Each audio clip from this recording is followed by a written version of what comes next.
Drugs mafia, drugs ದಂಧೆಯ ವಿರುದ್ಧ ನಿಮ್ಮ Republican ಧ್ವನಿ ಎತ್ತಿದ್ದು ಅತಿ ದೊಡ್ಡ ಅಭಿಯಾನವನ್ನ ಕೂಡ ನಾವು ಮಾಡ್ತಾ ಇದ್ದೀವಿ.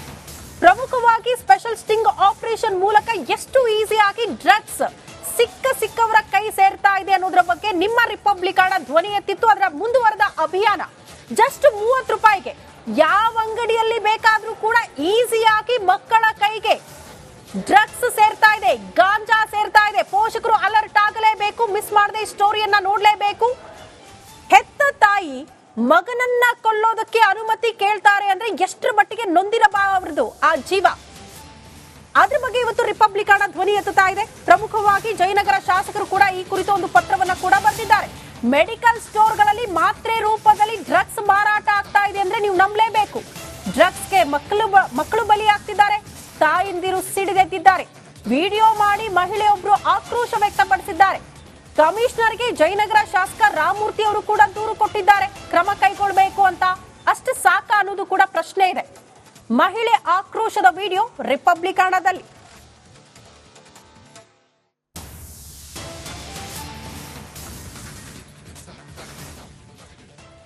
ಬೆಂಗಳೂರಿನ ದುಸ್ಥಿತಿ ಎಲ್ಲಿಗೆ ಬಂದಿದೆ ಅಂದ್ರೆ ಯಾವಾಗ ಏನಾಗುತ್ತೆ ಅಂತ ಹೆತ್ತವರು ಆತಂಕದಲ್ಲೇ ದಿನ ದೂಡಬೇಕಾಗಿದೆ.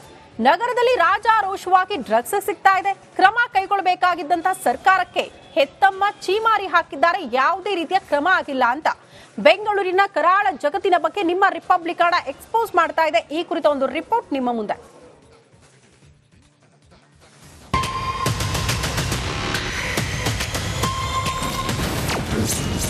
ಡ್ರಗ್ಸ್ ರಾಜಧಾನಿ ಆಗ್ತಿದೆಯಾ ಬೆಂಗಳೂರು? ನಶೆಯಲ್ಲಿ ಮಕ್ಕಳು, ಕೇಳೋರಿಲ್ಲ ಹೆತ್ತವರ ಗೋಳು. ಜಸ್ಟ್ 30 ರೂಪಾಯಿ ಕೊಟ್ರೆ ಸಾಕು ಮಾತ್ರೆ. ಕೇಳಿದ ತಕ್ಷಣ ಸಿಗೋ ಇಂಜೆಕ್ಷನ್ ಮಕ್ಕಳನ್ನ ನಶಾಲೋಕದಲ್ಲಿ ಮುಳುಗಿಸಿದೆ. ದುರಂತ ಅಂದ್ರೆ ಮೆಡಿಕಲ್ ಸ್ಟೋರ್ಗಳಲ್ಲೂ ಡ್ರಗ್ಸ್ ಸಿಗುವಂತಾಗಿದ್ದು ಮಕ್ಕಳ ಪೋಷಕರು ಕಣ್ಣೀರಿಡುವಂತಾಗಿದೆ. दुनिया के बच्चे खराब हो रही, मैं देख ही सका. कितने बच्चे बोलो पहले तो गांजे का शौक करते थे, अब ये इंजेक्शन का शौक. ये इंजेक्शन है ना, हाथा में रग्गा में डालती, रग्गा में डाल को है ना बच्चे खराब हो रही. मेडिकल स्टोर से लेते सो 30 रुपए की गोली, वो 300 रुपए को बिकाती. तुम एड्रेस हो ना, मैं बोलती हूँ. तिलक नगर को जाओ, याराद नगर को जाओ, बिस्मिल्ला नगर, गुरपन पड़ला, 9 ब्लॉक, सिद्धापुर, तिलक नगर, कहाँ होना. गवर्नमेंट क्या कर रही है बोलो? ಡ್ರಗ್ಸ್ ಮಾಫಿಯಾದ ವಿರುದ್ಧ ರಿಪಬ್ಲಿಕ್ ಸಮರ. ಮಕ್ಕಳ ಜೀವನ ಎರಡನ್ನೂ ಬಲಿ ಪಡೆದುಕೊಳ್ತಿರೋ ಡ್ರಗ್ಸ್ ವಿರುದ್ಧ ರಿಪಬ್ಲಿಕ್ ಕನ್ನಡ ತನ್ನ ಹೋರಾಟವನ್ನ ಮುಂದುವರೆಸಿದೆ. ನಮ್ಮ ದಿಟ್ಟ ವರದಿಯಿಂದ ಎಚ್ಚೆತ್ತ ಗೃಹ ಇಲಾಖೆ ಡ್ರಗ್ಸ್ ವಿರುದ್ಧ ವಾರ್ ಘೋಷಿಸಿದೆ. ಈ ಬಗ್ಗೆ ಹೋಮ್ ಮಿನಿಸ್ಟರ್ ಏನಂದ್ರು ಕೇಳಿ. ಎಲ್ಲ ರೀತಿಯಲ್ಲೂ ಕೂಡ ಡ್ರಗ್ಸ್ ಮೇಲೆ ನಾವು ಒಂದು ವಾರ್ನೇ ಡಿಕ್ಲೇರ್ ಮಾಡಿದ್ದೇವೆ. ಬೆಂಗಳೂರಿನಲ್ಲಿ 100 ಕೋಟಿ ರೂಪಾಯಿ ಕಳೆದ 1 ವರ್ಷ 4 ತಿಂಗಳಲ್ಲಿ 100 ಕೋಟಿ ರೂಪಾಯಿ ಡ್ರಗ್ಸನ್ನು ಹಿಡಿದು ಭಾಳಷ್ಟು ಜನರ ಮೇಲೆ ಕೇಸ್ಗಳು ಹಾಕಿದ್ದೀವಿ. ಕೆಲವರು ಈ ಫಾರಿನ್ ಕಂಟ್ರೀಸಿಂದ ಸ್ಟೂಡೆಂಟ್ಸ್ ಬಂದಿದ್ದಾರಲ್ಲ ಅವ್ರ ಮೇಲೆಲ್ಲ ಕೇಸಸ್ ರಿಜಿಸ್ಟರ್ ಮಾಡಿದ್ದೀವಿ, ಕೆಲವ್ರನ್ನ ಡಿಪೋರ್ಟ್ ಮಾಡಿದ್ದೀವಿ. ಕರುನಾಡು ನಶೆ ಮುಕ್ತ ರಾಜ್ಯವಾಗೋದು ಎಲ್ಲರ ಕನಸು. ಆದ್ರೆ ಕನಸು ನನಸಾಗೋದು ಯಾವಾಗ ಅನ್ನೋದೇ ಯಕ್ಷ ಪ್ರಶ್ನೆಯಾಗಿದೆ. ಸುರೇಶ್, ರಿಪಬ್ಲಿಕ್ ಕನ್ನಡ, ಬೆಂಗಳೂರು. ಈ ಡ್ರಗ್ಸ್ ದಂಧೆಯ ವಿರುದ್ಧ ನಿಮ್ಮ ರಿಪಬ್ಲಿಕನ್ ಅತಿ ದೊಡ್ಡ ಅಭಿಯಾನ ಮಾಡ್ತಾ ಇದೆ. ನಿರಂತರವಾಗಿ ಆ ಬಗ್ಗೆ ವರದಿ ಮಾಡ್ತಾ ಇದ್ವಿ. ಸಂಬಂಧಪಟ್ಟಂತಹ ಅಧಿಕಾರಿಗಳಿಗೆ, ಜನಪ್ರತಿನಿಧಿಗಳಿಗೆ, ಇವನ್ ಸರ್ಕಾರದ ಗಮನಕ್ಕೆ ತರುವಂತಹ ಪ್ರಯತ್ನ ಕೂಡ ಮಾಡ್ತಾ ಇದ್ದೀವಿ. ಇದರ ಮುಂದುವರೆದ ಭಾಗ ಈಗ ಯಾಕೆ ಮತ್ತೆ ಈ ವಿಚಾರಗಳು ಮುನ್ನೆಲೆಗೆ ಬರ್ತಾ ಇದೆ ಅಂತ ಅಂದ್ರೆ, ಒಬ್ಬ ಹೆತ್ತ ತಾಯಿ ಮಗನನ್ನ ಕೊಲ್ಲೋದಕ್ಕೆ ಅನುಮತಿ ಕೇಳ್ತಾರೆ. ಕಾರಣ ಆ ಮಗ ಡ್ರಗ್ಸ್ಗೆ ದಾಸನಾಗ್ಬಿಟ್ಟಿದ್ದಾನೆ. ಆ ಹೆತ್ತ ತಾಯಿನೇ ನಮ್ಮ ಜೊತೆಗೆ ಜಾಯಿನ್ ಆಗ್ತಿದ್ದಾರೆ. ರೇಣುಕಮ್ಮ ಅವರೇ ನಮಸ್ತೆ, ಕಾರ್ಯಕ್ರಮಕ್ಕೆ ಆತ್ಮೀಯ ಸ್ವಾಗತ. ಇದ್ರ ಜೊತೆಗೆ ನಿಮ್ಗೆಲ್ಲ ನೆನಪಿರ್ಲಿ, ಬೆಂಗಳೂರಿನ ಜಯನಗರ ಶಾಸಕರು CK ರಾಮಮೂರ್ತಿ ಅವರು ಕೂಡ ಗೃಹ ಇಲಾಖೆಗೆ ಒಂದು ಪತ್ರ ಬರೆದಿದ್ದಾರೆ. ದಯವಿಟ್ಟು ಕ್ರಮ ಕೈಗೊಳ್ಳಬೇಕು. ಮೆಡಿಕಲ್ ಸ್ಟೋರ್ಗಳಲ್ಲಿ ಸಿಕ್ಕ ಕಡೆ ಅತಿ ಕಡಿಮೆ ರೇಟ್ಗೆ ಡ್ರಗ್ಸ್ ಮಾರಾಟ ಆಗ್ತಾ ಇದೆ ಅಂತ. ಸೊ ಶಾಸಕರು ಕೂಡ ನಮ್ಮ ಜೊತೆಗೆ ಜಾಯಿನ್ ಆಗ್ತಿದ್ದಾರೆ. CK ರಾಮಮೂರ್ತಿ ಅವರೇ ನಮಸ್ತೆ, ಕಾರ್ಯಕ್ರಮಕ್ಕೆ ಆತ್ಮೀಯ ಸ್ವಾಗತ.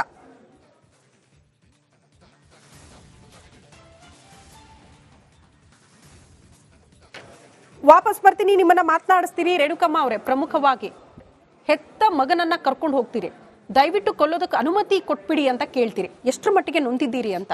ಯಾವ ಕಾರಣ? ಹೆಂಗೆ ಡ್ರಗ್ಸ್ಗೆ ದಾಸ ಆದ ನಿಮ್ಮ ಮಗ? ಸ್ವಲ್ಪ ಜೋರಾಗಿ ಮಾತಾಡಿ. ನಾವೀಗ ಅಳ್ಬೇಡಿ. ಹೆತ್ತ ಕರುಳು ಮಗನನ್ನ ಕೊಲ್ಲೋದಕ್ಕೆ ಅನುಮತಿ ಕೇಳದಾಗ್ಲೇ, ಆ ಸುದ್ದಿ ಬಂದಾಗ್ಲೇ ನಮ್ಗೊಂಥರ ಶಾಕ್ ಆಯ್ತು. ಯಾವ ತಾಯಿ ಹಿಂಗ್ ಕೇಳೋದಕ್ಕೆ ಸಾಧ್ಯ? ಎಷ್ಟು ನೊಂದಿರ್ಬೇಕು ಅಂತ. ಅಂದ್ರೆ ಸಮಾಜದ ನಡುವೆ ನಾವು ಬದುಕ್ತಾ ಇದ್ದೀವಿ ಅಂದ್ರೆ, 4 ಜನ ನಮ್ಮನ್ನ ನೋಡ್ತಿದ್ದಾರೆ ಅಂದ್ರೆ, ನನ್ನ ಮಗ ಈ ತರ ಚಟಕ್ಕೆ ದಾಸನಾಗ್ಬಿಟ್ಟಿದ್ದಾನೆ, ಡ್ರಗ್ಸ್ ಅಡಿಕ್ಟ್ ಆಗ್ಬಿಟ್ಟಿದ್ದಾನೆ ಅಂದ್ರೆ ಯಾವ ತಾಯಿನೂ ಕೂಡ ಅದನ್ನ ಸಹಿಸ್ಕೊಳ್ಳೋದಿಲ್ಲ. ಆ ನೋವು ನಮಗೂ ಕೂಡ ಅರ್ಥ ಆಗುತ್ತೆ. ಬಟ್ ಏನ್ ಹೇಳ್ತೀರಿ? ಯಾವ ರೀತಿ ಒತ್ತಾಯ ಮಾಡ್ತಿದ್ದೀರಿ ನೀವು ಸರ್ಕಾರಕ್ಕೆ? ಯಾವ ತರ ಅಂದ್ರೆ ಮೇಡಮ್, ಇವತ್ತು ತಾಯಿದಿರೆ ಮಕ್ಕಳನ್ನ ಈ ತರ ಮಾಡಬೇಕು ಅಂದ್ರೆ ಇದಕ್ಕೆಲ್ಲ ಕಾನೂನು ಡಿಪಾರ್ಟ್ಮೆಂಟು ಅದೇ ಕಾನೂನು. ನಾನೇ ಅಳ್ಬೇಡಿ, ಸಮಾಧಾನ ಮಾಡ್ಕೊಳ್ಳಿ. ಪ್ರಯತ್ನ ಪಟ್ರ ಮಗನನ್ನ ಇದರಿಂದ ಆಚೆ ತರಿಸೋದಕ್ಕೆ? ಸಮಾಧಾನ ಮಾಡ್ಕೊಳ್ಳಿ.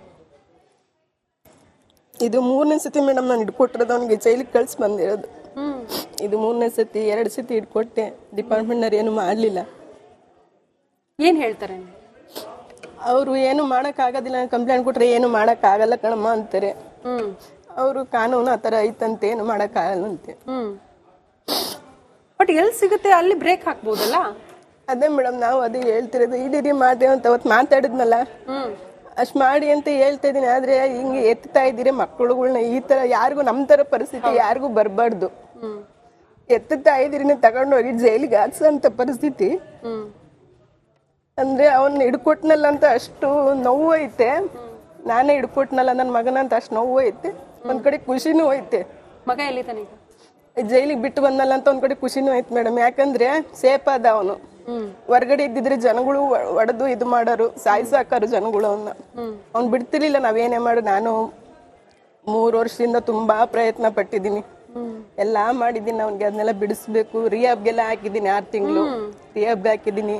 ನಾನು ಮನೇಲೆಲ್ಲ ಎಲ್ಲ ಏನ್ ತಿಂತ್ರಲ್ಲಿ ಹೊಡಿಬಾರ್ದು ಅದ್ರಲ್ಲೆಲ್ಲ ಹೊಡೆದು ಬುದ್ಧಿ ಕಲ್ಸನ ಇದ್ ಮಾಡಿ ಕೊನೆಗೆ ಹೊಡಿಯೋದು ಬಿಡಿಯಕ್ ನಿಂತ್ಕೊಂಡ್ರೆ ಚಾಕು ತಗೊಂಡ್ ನಿಂತ್ಕೊಂಡ್ಬಿಡೋನು. ನಾನೇ ಕುಯ್ಕೊಂಡು ಏನಾರು ಮಾಡ್ಕೊಂಡ್ಬಿಡ್ತೀನಿ, ನಾನೇ ಸತ್ತು ಹೋಗ್ತೀನಿ ಅಂತ. ಬೇಕೇ ಬೇಕು ಅಂತ ಡ್ರಗ್ಸ್ ಬೇಕು ಅಂತ ಆಚೆ ಬಿಟ್ಬಿಡು ಅಂತ ನಾನು ಹೊಡಿಯೋದು ಬಡಿಯೋದು ಈ ತರ ಎಲ್ಲ ಮಾಡ್ತೀನಿ. ನಾನೇ ಚಾಕು ತಗೊಂಡ್ ಕುಯ್ಕೊಂಡ್ಬಿಡ್ತೀನಿ, ಚಾಕು ತಗೊಂಡೆ ನಿಂತ್ಕೊಂಡ್ಬಿಡೋನು. ಈಗ 2 ವರ್ಷ ಆಯ್ತು ನಾನು ಹೊಡಿಯೋದು ಬೈಯೋದು ಎಲ್ಲ ಬಿಟ್ಟವ್ನು. 2 ವರ್ಷ ಆಯ್ತಾ ಇದು ನೋಡಿ ಚಾಕು ತಗೊಂಡ್ ನಿಂತ್ಕೊಂಡ್ಬಿಡ್ತಾನೆ. ನಾನೇ ಕುಯ್ಕೊಂಡು ಏನಾರ ಮಾಡ್ಕೊಂಡ್ಬಿಡ್ತೀನಿ ಅಂತ. ಏನ್ ಮಾಡೋದು ಮೇಡಮ್ ಅವಾಗ? ಹೌದು. ಬಿಟ್ಟೆ, ಕೈ ಬಿಟ್ಟೆ. ನೋಡೋಣ ಇದಕ್ಕೆ ಹಾಕ್ದೆ, ರಿಯಾಬ್ಗೆ ಹಾಕ್ದೆ. ಅಲ್ಲಿಂದ ಬಂದು 15 ದಿವಸಕ್ಕೆ ಶುರು ಮಾಡ್ಕೊಂಡ. ಎಲ್ಲ ಅವ್ರಿಗೆ ಅಷ್ಟು ಈಸಿಯಾಗಿ ಸಿಗ್ತೈತ್ ಮೇಡಮ್. ತುರುವೇಕೆರೆಯಲ್ಲಿ ಮೆಡಿಕಲ್, ಈಗ ಒಬ್ರು ಮೆಡಿಕಲ್ ಅಲ್ಲಿ ಹಿಡಿದು ಜೈಲ್ಗೆ ಹಾಕಿದ್ದಾರೆ. ಅದು ಎಲ್ಲ ಇದು ಮಾತ್ರೆಗಳ್ದು ಅದೆಲ್ಲವ ಹಿಡಿದು ಜೈಲ್ಗೆ ಹಾಕಿದ್ದಾರೆ. ಆಮೇಲೆ 2 ಸತಿ ಹೋಗಿ ಕಂಪ್ಲೇಂಟ್ ಕೊಟ್ಟೆ ನಾನು. ಅವ್ರೇನು ರೆಸ್ಪಾನ್ಸ್ ಮಾಡ್ಲಿಲ್ಲ. 2 ಸತಿ ಇದು ಕೈ ಬಿಟ್ರು. ಆಮೇಲೆ ಹುಡುಕಕ್ಕೆ ಈಗ ಟಿವಿಲೆಲ್ಲ ಬರೋದಕ್ಕೆಲ್ಲ ಹುಡುಕಕ್ ಶುರುವಾದ್ರು ಇವರು. ಹೋಗಿ 1ನೇ ಸತಿ ಕಂಪ್ಲೇಂಟ್ ಕೊಟ್ಟಾಗ ಮೇಡಮ್ ಹೋಗಿ ಕಂಪ್ಲೇಂಟ್ ಕೊಟ್ಟೆ, ಸರ್ ಹಿಂಗೆಲ್ಲ ಮಾಡ್ತಾ ಇದ್ದಾನೆ. ನಾನೇ ಹಿಡಿದು ಕೊಟ್ಟು ಕಳ್ಸಿದೀನಿ ಮೇಡಮ್. 1 ಗಂಟೆ ರಾತ್ರಿಲಿ ಪೊಲೀಸ್ನವ್ರನ್ನ ಕರೆಸ್ಕೊಂಡು ನಾನೇ ಹಿಡಿದು ಕೊಟ್ಟು ಕಳ್ಸಿದೀನಿ. 1 ಗಂಟೆ ಹೊಡಿಬೇಡ್ರಿ, ಇವ್ನಿಗೆ ಬುದ್ಧಿ ಹೇಳಿ ಒಂದು ಜೈಲ್ಗೆ ಹಾಕ್ಬಿಡ್ರಿ ಇವನ್ನ. ನನ್ಗೆ ಆಗ್ತಾ ಇಲ್ಲ, ರಿಯಾಬ್ಗೂ ಹಾಕಿದೀನಿ, ನಾನು ಎಲ್ಲ ಕಂಟ್ರೋಲ್ ಮಾಡೋ ಪ್ರಯತ್ನ ಪಟ್ಟಿದ್ದೀನಿ. ಜೈಲ್ಗೆ ಹಾಕ್ಬಿಡ್ರಿ ಇವನ್ನ, ಹೊಡಿಬೇಡ್ರಿ, ಹೊಡೆದ್ರೆ ಇನ್ನೂ ಅವನು ಬುದ್ಧಿ ಕಲಿಯಲ್ಲ, ಹೊಡಿಬೇಡ್ರಿ. ಅವತ್ತೊಂದ್ ದಿವಸ ಆಗ್ಲೆಲ್ಲ ಹೊಡೆದಿದ್ದಾರೆ ಮೇಡಮ್ ಅವರು. ಯಾರ್ಯಾರು ಬಂದರೆಲ್ಲ ಹೊಡೆದಾಕ್ಬಿಟ್ಟಿದ್ದಾರೆ ಸ್ಟೇಷನ್ ಒಳಗೆ. ಹೊಡೆದ್ಬಿಟ್ಟು ಸಾಯಂಕಾಲ ನಾನೇನ್ ಮಾಡಿದೆ, ಇವ್ರು ಏನು ಮಾಡಕ್ ಆಗಲ್ಲ ಬರ್ತೀನಿ. ಈಗ ಪ್ರಮುಖವಾಗಿ ಇದ್ರ ಬಗ್ಗೆ ಧ್ವನಿ ಎತ್ತಬೇಕಾದ್ರು ಜನಪ್ರತಿನಿಧಿಗಳು. ಸೊ ಈಗ ಆಲ್ರೆಡಿ ಶಾಸಕ ರಾಮಮೂರ್ತಿ ಅವರ ಜೊತೆಗೆ ಜಾಯ್ನ್ ಆಗಿದ್ದಾರೆ. ರಾಮಮೂರ್ತಿ ಅವರು, ತಾವು ಕೂಡ ಒಂದು ಪತ್ರ ಬರ್ದಿದ್ದೀರಿ. ಪತ್ರ ಸಾಕ? ಹೆಂಗೆ ಈ ಡ್ರಗ್ಸ್ ದಂಧೆನ ಮಟ್ಟ ಹಾಕೋದು? ನಿಮ್ಮನ್ನೇ ನಂಬ್ಕೊಂಡಿರ್ತಾರೆ ಜನ, ನೀವೇ ನಮ್ಮನ್ನ ಆಳೋರು. ಬ್ರೇಕ್ ಹಾಕ್ಬೇಕು ಅಂತ ಹೆತ್ತ ತಾಯಿ ನನ್ನ ಪಕ್ಕದಲ್ಲಿ ಕೂತ್ಕೊಂಡು ಕಣ್ಣೀರ್ ಹಾಕ್ತಿದ್ದಾರೆ. ಮಗನ್ನ ಕೊಲ್ಲೋದಕ್ಕೆ ಅನುಮತಿ ಕೇಳ್ತಾರೆ. ಸಮಾಜ ಎಲ್ಲಿಗೆ ಹೊರಟಿದೆ, ಏನ್ ಆಗ್ತಾ ಇದೆ ಅಂತ?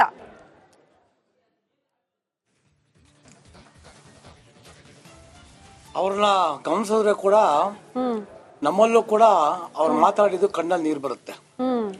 ಯಾವುದೇ ತಾಯಂದ್ರು ನಮ್ಮ ಪರಿಸ್ಥಿತಿ ಈ ತರ ಆಗೋಗ್ಬಿಟ್ಟಿದೆ ಅಂತ ಕಣ್ಣಲ್ಲಿ ನೀರು ಹಾಕ್ತಾರೆ ಅಂತಂದ್ರೆ ನಿಜವಾಗ್ಲೂ ಕೂಡ ಇವತ್ತು ಸಮಾಜ ತಲೆಬಗ್ಸುವಂತ ಅಂತ ಪರಿಸ್ಥಿತಿ ಆಗಿದೆ ಇವತ್ತು.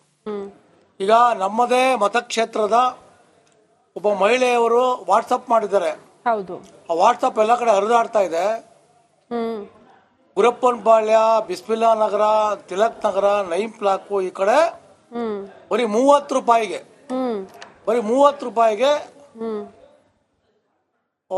ಡ್ರಗ್ಸ್ ಸಿಗ್ತಾ ಇದೆ.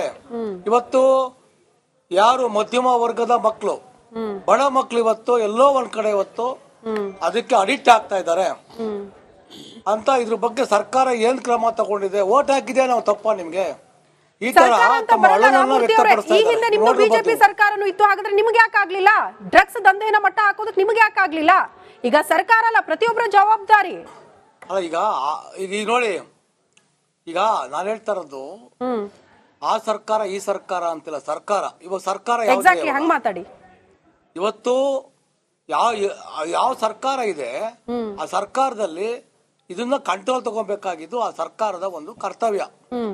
ಇವತ್ತು ಒಬ್ಬ ಮನುಷ್ಯ ಡ್ರಗ್ ಅಡಿಕ್ಟ್ ಆಗ್ಬಿಟ್ರೆ, ಒಬ್ಬ ಯುವಕ ಲೈಫ್ ಲಾಂಗ್ ಅಲ್ಲ ಅವನ ಜೀವನನೇ ವ್ಯರ್ಥವಾಗುತ್ತೆ, ಕುಟುಂಬನೇ ಹಾಳಾಗೋ ಪರಿಸ್ಥಿತಿ ಆಗಿದೆ. ಇವತ್ತು ನೋಡಿ, ನಾನು ಸುಮಾರು ಸಂಬಂಧಪಟ್ಟ ಪೊಲೀಸ್ ಇಲಾಖೆ ಕೂಡ ನಾನು ಫೋನ್ ಮಾಡಿದ್ದೆ. ಈಗ ಒಂದು ಟ್ಯಾಬ್ಲೆಟ್ ಬರುತ್ತೆ, ಇದು ಕ್ಯಾನ್ಸರ್ಗೆ ಕೊನೆಯ ಮೂಮೆಂಟ್ ಅಲ್ಲಿ ನೋವು ಜಾಸ್ತಿ ಆಗುತ್ತೆ ಅಂತ ಕೊಡುವಂತ ಟ್ಯಾಬ್ಲೆಟ್, ಟೈಡಾಲ್ ಅಂತ. ಈ ಟೈಡಾಲು ಮತ್ತೆ ಟೆಂಡಾಲ್ ಅಂತ ಈ ಟ್ಯಾಬ್ಲೆಟ್ಗಳು ಏನಾಗಿದೆ ಅಂದ್ರೆ ಬರೀ 20 ರೂಪಾಯಿಗೆ 30 ರೂಪಾಯಿಗೆ ಆ ಟ್ಯಾಬ್ಲೆಟ್ ಸಿಗುತ್ತೆ. ಆ ಟ್ಯಾಬ್ಲೆಟ್ ಏನ್ ಮಾಡ್ತಾರೆ, ಒಂದು ಸಿರಿಂಜ್ ತಗೊಂಡ್ಬಂದು ಆ ಟ್ಯಾಬ್ಲೆಟ್ ನ ನೀರಿಗೆ ಹಾಕ್ಬಿಟ್ಟು ಅದು ಇಂಡಕ್ಟ್ ಮಾಡ್ಕೊಂತಾರೆ. ಸೊ ಟ್ಯಾಬ್ಲೆಟ್ ಈಸಿಯಾಗಿ ಸಿಗ್ತಾ ಇದೆ ಅಂತಂದ್ರೆ ಡ್ರಗ್ ಕಂಟ್ರೋಲರ್ ಏನ್ ಮಾಡ್ತಿದ್ದಾರೆ, ಸಂಬಂಧಪಟ್ಟ ಇಲಾಖೆ ಏನ್ ಮಾಡ್ತಾ ಇದೆ? ಒಂದು ಕಡೆ ಡ್ರಗ್ಸ್, ಗಾಂಜಾಗಳು, ಬೇರೆ ಬೇರೆ MDS ಅಂತದ್ದು ಡ್ರಗ್ಸ್ಗಳು, ಒಂದ್ ಕಡೆ ಕೆಳ ಮಟ್ಟದ ಮಕ್ಳು, ಬಡ ಮಕ್ಳಿಗೆ ಇವತ್ತು ಈ ತರ ಕೊಡಬೇಕು ಅಂತ ಈ ತರ ಆಗ್ತಾ ಇದೆ ಅಂತಂದ್ರೆ ಎಲ್ಲೋ ಒಂದ್ ಕಡೆ ಸಮಾಜ ಇವತ್ತು ಹಾಳಾಗ್ತಾ ಪರಿಸ್ಥಿತಿ ಆಗಿದೆ. ಎರಡು ತಾಯಂದ್ರು ಅಳ್ತಾರೆ, ಸಮಾಜ ಏನ್ ಮಾಡ್ತಾ ಇದೆ, ನಮ್ಗೆ ಯಾರು ಸಪೋರ್ಟ್ ಮಾಡ್ತಾ ಇದ್ದಾರೆ ಅಂತ. ಇಡೀ ಬೆಂಗಳೂರು ಒಂದೇ ಅಲ್ಲ ನೋಡಿ, ಬೆಂಗಳೂರು ಅನ್ಕೊಂಡು ತುರುವೇಕೆರೆ, ತುಮಕೂರು, ಇಡೀ ರಾಜ್ಯದಲ್ಲಿ ಎಲ್ಲ ತಾಲೂಕುಗಳಲ್ಲಿ ಇವತ್ತು ವ್ಯಾಪಕವಾಗಿ ಡ್ರಗ್ಸ್ ಹೋಗ್ತಾ ಇದೆ. ಈ ದೃಷ್ಟಿಯಿಂದ ಸಪರೇಟ್ ಕಾನೂನು ತಗೊಂಡ್ಬರ್ಬೇಕು. ನಾನು 7ನೇ ತಿಂಗಳು 27-23ಕ್ಕೆ ಹೋಮ್ ಮಿನಿಸ್ಟರ್ಗೆ ಒಂದು ಪತ್ರ ಬರೀತಾ ಇದ್ದೀನಿ. ಮಾದಕ ದ್ರವ್ಯ ಜಾಸ್ತಿ ಸಿಗ್ತಾ ಇದೆ, ಇದ್ರ ಬಗ್ಗೆ ನೀವು ಕ್ರಮ ತಗೊಳ್ಳಿ. ಪತ್ರ ಬರೆದ್ರೆ ಆಗೋಯ್ತಾ? ಕಡಿವಾಣ ಹಾಕೋದಕ್ಕೆ ಸಾಧ್ಯ ಅಂತ ತಮ್ಗೆ ಅನ್ಸುತ್ತಾ? ಏನು ಮಾಡಬಹುದು ಅಂತ ನೀವು ಜವಾಬ್ದಾರಿಯುತ ಸ್ಥಾನದಲ್ಲಿರೋರು.